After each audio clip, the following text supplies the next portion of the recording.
Winome TV. Sisi ni familia mpya.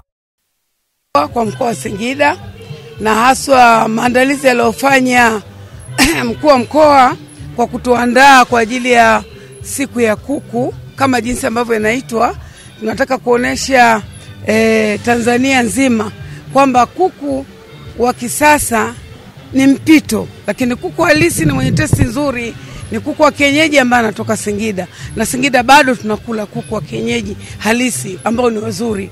Tumejiandaa kuweka kuku wengi, kila mmoja na stoku ya kutosha kwa ajili ya kuwapa wageni wetu waone utamu wa kuku zilizoko Singida. Kwa hiyo tumejiandaa kila mmoja na kuku wa kutosha. Napenda kujinadi kwamba sisi ni mabingwa wa nyama choma katika mkoa huu.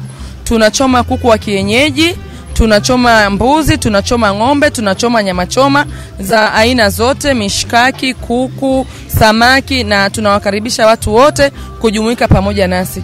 Tumejipanga vilivyo kwa timu nzuri ambayo tumejiandaa kupokea wageni wengi katika mkoa wetu, na tunashukuru kwa ajili ya fursa hii kuja nyumbani. Tunapata nafasi ya kuwaonyesha Watanzania kwa nini sisi Singida ni kinara wa nyama choma. Napenda kumshukuru Mama Samia, Mheshimiwa Suluhu Hassan kwa fursa hii aliyotupa watu wa Singida.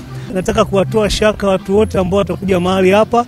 Kuku wapo wa kutosha, kange kuku, kila kitu ambacho kinaendana na priority ya kuku watapata hapa Singida, kwa sababu Singida ndio tunapata kuku. Tuna kuku pure, sio broiler. Tumejipanga vizuri, management yetu iko vizuri sana.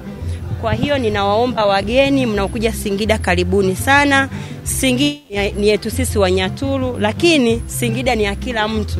Tunawakaribisha sana.